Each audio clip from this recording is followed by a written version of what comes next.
Assalamualaikum warahmatullahi wabarakatuh. Si Bucil pengen es krim Mitsue katanya. Yuk kita. Bab 2197 sampai bab 2198. Li Fugui tersenyum santai dan berkata, "Selain keluarga Ning, ada berapa keluarga lain di kota Yanjing? Bukankah Anda baru saja mengatakan bahwa Anda mengenal 4 keluarga kaya di kota Yanjing? Sekarang aku bertanya pada diriku sendiri, apa-apaan ini? Aku pasti keluar hari ini tanpa melihat almanak, untuk bertemu orang bodoh seperti itu." Saya pikir begitu. Namun penjaga keamanan tetap menjaga senyumnya semaksimal mungkin, dan berkata dengan hati-hati kepada Li Fugui, "Bos, di kota Yanjing, selain keluarga Ning, ada juga keluarga Lian, keluarga Jiao, dan keluarga Qi. Keempat keluarga ini berhubungan langsung satu sama lain. Mereka mengendalikan hampir setengah kekayaan kota Yanjing, dan para pemimpin kota Yanjing, serta bos dari berbagai departemen, semuanya adalah kerabat dan teman dari keluarga-keluarga ini." Li Fugui mengerutkan kening dan mengutuk dengan suara rendah. "Apa-apaan ini? Apakah kamu benar-benar menganggap dirimu sebagai kaisar setempat?" Ketika Li Fugui dan penjaga keamanan sedang berbicara di dalam mobil. Di dalam hotel, kedua petugas keamanan yang baru saja melihat rekannya dipukuli buru-buru pergi ke ruang keamanan hotel dan menemukan Baldili, kapten tim keamanan. Baldili langsung kesal ketika mendengar ada yang memukuli seseorang di depan hotel Ningan, dan yang dipukul adalah seorang staf hotel. Tetapi, setelah Baldili mendengar seluruh proses pemukulan, dia tidak bertindak sembarangan, malah langsung menelepon semua satpam hotel yang sedang berlibur hari ini. Hanya kurang dari 20 menit, sebanyak 20 petugas keamanan di hotel, ditambah puluhan pelayan yang saat ini tidak melakukan apa-apa, bergegas keluar dari pintu hotel. Li Fugui mendengar gerakan di luar mobil dan mau tidak mau berbalik untuk melihatnya. Saat dia melihat sekelompok besar orang mengelilingi mobil tempat dia dan satpam sedang duduk, ada ekspresi tak berdaya di wajahnya. Baldili memanfaatkan banyaknya orang dan melihat bahwa yang diparkir di depan pintu memang sebuah mobil kecil yang rusak. Dia langsung menjadi geram. Dengan lambaian tangannya, dia langsung memerintahkan saudara-saudaranya, "Kenapa kamu berdiri di sana dengan bodoh? Aku akan menghancurkannya." Perintahnya, anak buah Baldili berteriak sambil memegang tongkat di tangan mereka dan menuju ke mobil untuk menyambut mereka. Li Fugui mencengkeram leher penjaga keamanan itu dan berkata sambil tersenyum, "Lihat, bukankah ini hanya omong kosong?" Saat dia mengatakan itu, Li Fugui mendorongnya menjauh. Kemudian dia mengeluarkan ponselnya dan langsung menelepon Ning Panan. "Mari kita bicara tentang Ning Panan." Selama konferensi ramuan terakhir, dia awalnya berencana untuk memuja Li Fugui sebagai tuannya.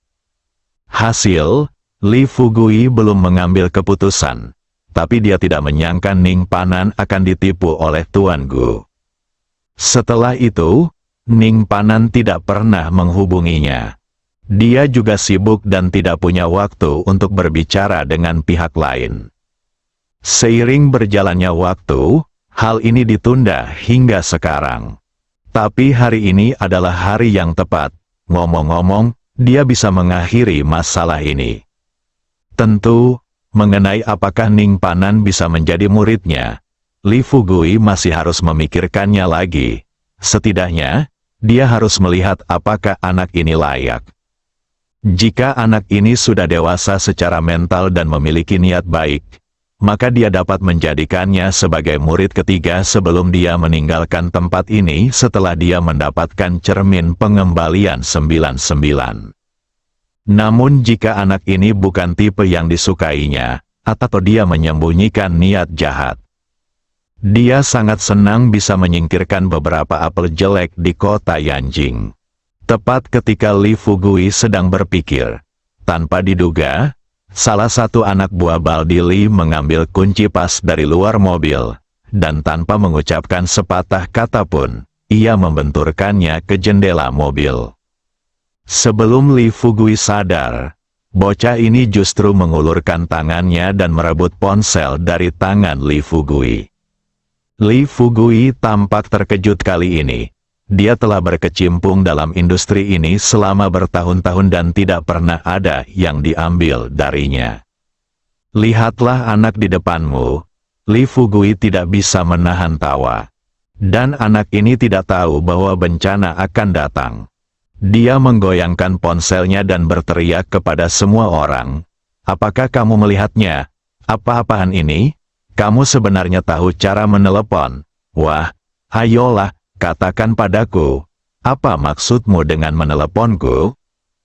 Fugui terlalu malas untuk mengambil tindakan. Dia hanya memperhatikan dengan tenang. Baldi Li melangkah maju dan mengambil ponsel Li Fugui. Saya melihat bahwa panggilan itu telah tersambung, dan pada ide penelepon terdapat tulisan, murid masa depan, di atasnya. Tanpa berpikir panjang, dia menyalakan telepon hands-free dan berkata dengan keras kepada Ning Panan di ujung telepon yang lain, katakan padaku, siapa kamu? Sial, dengarkan aku Ningan Hotel Li Baldit. Jika kamu ingin ikut campur dalam urusan orang lain, pergilah ke sini sekarang. Ning Panan tercengang. Dia mengalami masa-masa sulit akhir-akhir ini. Kakek sakit parah dan membutuhkan cairan spiritual pada tingkat ramuan emas untuk menyembuhkannya. Saya pikir Tuan Gu pasti tidak akan membiarkan apapun lolos. Tetapi beberapa hari setelah meninggalkan kota Qingzhou, Tuan Gu tiba-tiba menghilang dan mencari jejak. Saya bahkan pergi ke konferensi pengobatan spiritual untuk mencari Guru Gu. Pada akhirnya, Tuan Gu sendiri tidak ditemukan, hanya Gu Xiaosui yang ditemukan. Dan gadis ini memberitahunya bahwa kakeknya sudah pensiun ke pegunungan dan hutan. Setelah mengetahui beritanya, Ning Panan hampir muntah darah. Bahkan ketika dia dipukuli sampai mati, dia tidak pernah menyangka bahwa Tuan Gu bisa bersikap begitu tidak masuk akal. Jika dia tahu bahwa Tuan Gu tidak berguna, dia seharusnya tidak melewatkan bos besar Li Fugui. Saya pikir saya tanpa malu-malu berlutut di depan Li Fugui dan berdoa untuk menjadi guru saya. Hasil, tapi dia dibodohi oleh Tuan Gu, bolak-balik. Dia gagal menjadi murid Li Fugui, dan Guru Gu kehilangan jejak dan menghilang. Kondisi kakek semakin memburuk. Keluarga Ning kini kembali kacau balau. Demi memperebutkan harta milik keluarga, beberapa lelaki tua rela memakan satu sama lain hidup-hidup. Tepat ketika Ning Panan merasa tertekan, dia berpikir bahwa jika itu tidak berhasil, dia akan pergi ke kota Jiangnan dan tanpa malu-malu pergi ke Li Fugui untuk memintanya membantunya. Apalagi apakah dia bisa menjadi muridnya? Paling tidak, selama Li Fugui bersedia memberinya cairan spiritual tingkat inti emas, maka semua masalah keluarga Ning mereka akan terpecahkan. Yang tidak saya duga adalah, ketika dia menanyakan tentang situasi Li Fugui, teman-temannya di kota Jiangnan mengatakan kepadanya bahwa dia tidak tahu di mana Li Fugui baru-baru ini, tetapi dia tidak berada di kota Jiangnan. Mendapat beritanya, Ning Panan benar-benar terdiam. Dia tahu bahwa waktunya di masa lalu akan terbuang sia-sia jika dia tidak ada. Tepat saat Ning Panan putus asa, tidak pernah mengharapkannya. Hari ini Li Fugui sebenarnya berinisiatif untuk meneleponnya.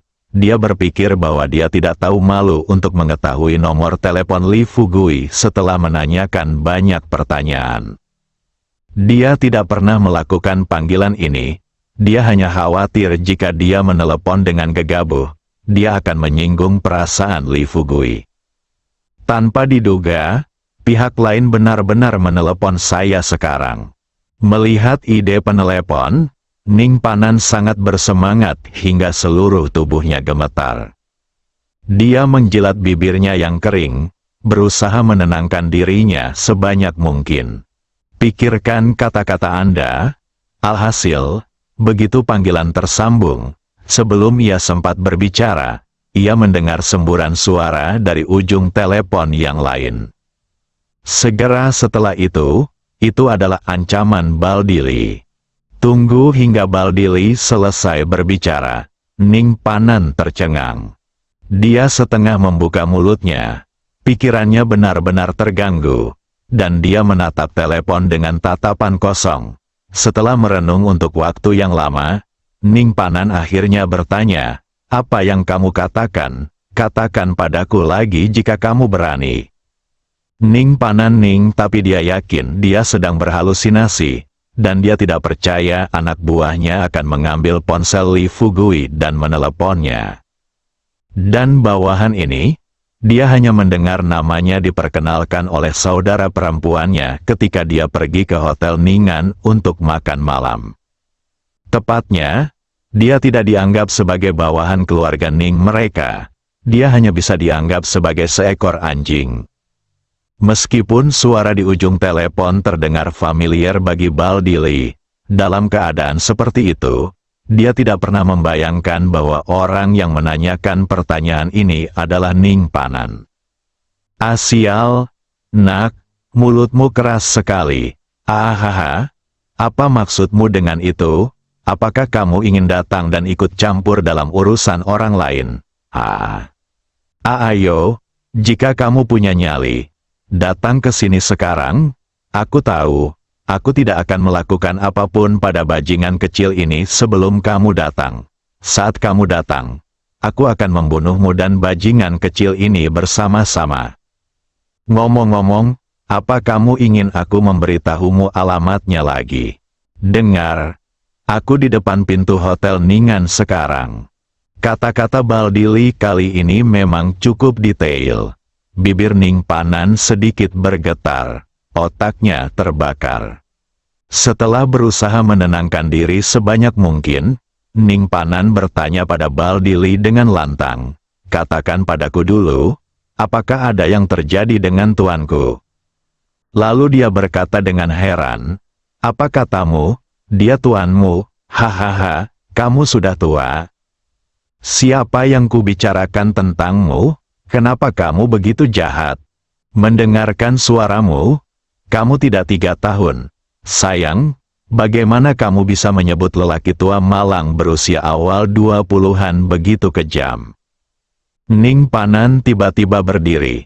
Saat ini, dia sudah menjadi pembunuh. Tetapi, dia tahu bahwa hal terpenting baginya saat ini bukanlah memotong-motong Baldili, tapi memastikan keselamatan Li Fugui terlebih dahulu. Sebisa mungkin menekan amarah di hatinya, Ning Panan mengucapkan kata demi kata, "Dengarkan, Baldili, jika kamu berani menyentuh tuanku, aku akan membunuhmu. Menunggu di depan pintu Hotel Ningan, aku akan datang, aku akan segera datang." Saat dia berbicara, Ning Panan sudah berjalan keluar pintu. Baldili tertawa dan berkata, "Cucu, aku menunggu di sini. Haha, cepat kemari dan biarkan aku melihat wanita jalang macam apa kamu." Li Fugui hampir tertawa di dalam mobil. Dia tampak santai. Dia duduk di kursi dengan menyilangkan kaki, perlahan mengeluarkan sebatang rokok dari saku celananya, menyalakannya, menghisapnya, dan tersenyum pada Baldili yang sedang berbicara di depannya. "Saudaraku, harap sopan. Kamu berbicara dengan orang lain seperti ini dapat dengan mudah menimbulkan masalah yang tidak perlu bagi dirimu sendiri." Di ujung lain telepon, Ning Panan langsung mendengar suara Li Fugui. Dia sangat gembira dan buru-buru berteriak, "Tuan, jangan khawatir, Pak Tua. Saya akan segera ke sini. Ngomong-ngomong, apakah Anda baik-baik saja? Jika bajingan ini berani menyentuh Anda, bunuh saja mereka." Li Fugui bertanya pada Ning Panan setengah tersenyum. Siapa yang kamu sebut tuan? Aku belum setuju menjadi tuanmu. Lagi pula, kamu memintaku untuk membunuh mereka. Apakah kamu tidak menjelaskan bahwa kamu ingin mengotori tanganku? Sialan. Kamu punya motif tersembunyi. Ning Panan panik. Dia buru-buru berkata, Tuan, saya salah. Saya seharusnya tidak membiarkan Anda mengambil tindakan. Tunggu saja. Saya akan datang dan membunuh bajingan ini. Nanti, Baldili mendengar apa yang dikatakan Ning Panan, dan hatiku mulai untuk mengalahkan. Gunakan nada suara lawan bicara. Nampaknya kekuatan lawannya luar biasa. Katanya Potian hanya menjadi kapten keamanan hotel sekarang. Ada juga manajer di hotel ini, dan dari manajer ke atas, ada juga bosnya. Jika ada seseorang yang sekuat bosnya, bahkan jika dia tidak dibunuh oleh pihak lain hari ini, dia pasti akan dipukuli jika dia tidak bisa melindungi dirinya sendiri. Pikirkan ini. Baldili dengan santai melemparkan telepon ke Li Fugui dan bertanya, katakan padaku, siapa yang baru saja kamu telepon? Li Fugui menutup telepon. Dia tersenyum dan berkata, bukankah aku sudah memberitahumu, aku akan segera ke sini. Saat aku sampai di sini, kamu akan tahu. Baldili bisa menjadi kapten, jadi dia jelas bukan orang bodoh yang tidak punya otak. Pikiranku berputar. Dia segera menyeringai dan berkata, Oke, hei, kamu tidak akan memberitahuku kan? Oke, jangan berpikir hanya kamu yang bisa menelepon orang. Aku juga bisa. Hari ini aku akan memintamu untuk melihat Yanjing kami seperti apa rupa kakak perempuan tertua di kota itu.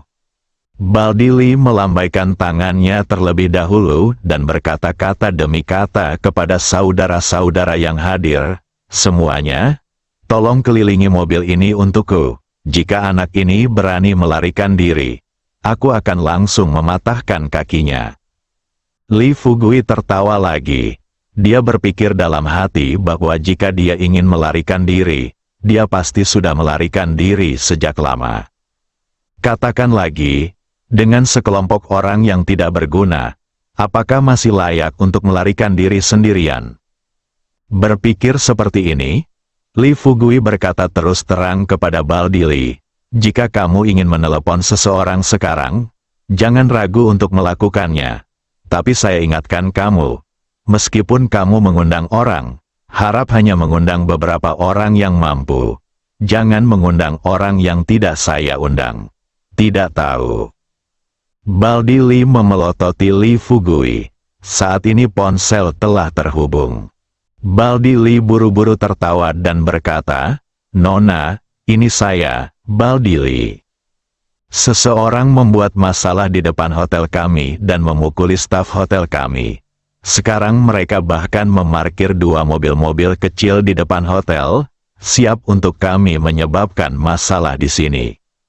Saya sudah terjebak di dalam mobil, Anda tahu. Ning Dingdang tidak bisa menahan diri untuk tidak mengutuk setelah mendengar ini, hal yang tidak berguna. Apakah Anda masih membutuhkan saya untuk menyelesaikan hal semacam ini? Baldili berkata dengan sedikit ketidakberdayaan. Kuncinya adalah dia menelepon seseorang. Saya tidak tahu siapa orang itu. Jika itu orang besar, saya khawatir. Ning Dingdang langsung menyelali, kata Baldili, keluar dari sini. Bibiku harus mengambil tindakan untuk masalah besar ini. Baldili dengan cepat berkata, Nona, ini salahku. Aku melakukan ini demi bisnis hotel kita. Dia berkata dengan sabar, Oke, jangan beritahu saya omong kosong yang tidak berguna ini. Sekarang Anda mengatur 10 saudara untuk menemukan 10 bus dan menjemput beberapa orang ke hotel. Saya akan mengirimkan nomor teleponnya sekarang. Ini dia pergi. Hubungi pihak lain langsung setelah Anda sampai di sana. Ingat, tamu-tamu ini adalah tamu terhormat kita. Jika kamu berani memperlakukan mereka dengan buruk, aku akan membuatmu sengsara. Dengarkan ini. Baldili dengan cepat mengangguk setuju dan dengan ragu bertanya pada Ning Dingdang. Bagaimana dengan orang-orang yang membuat masalah di sini? Bersambung.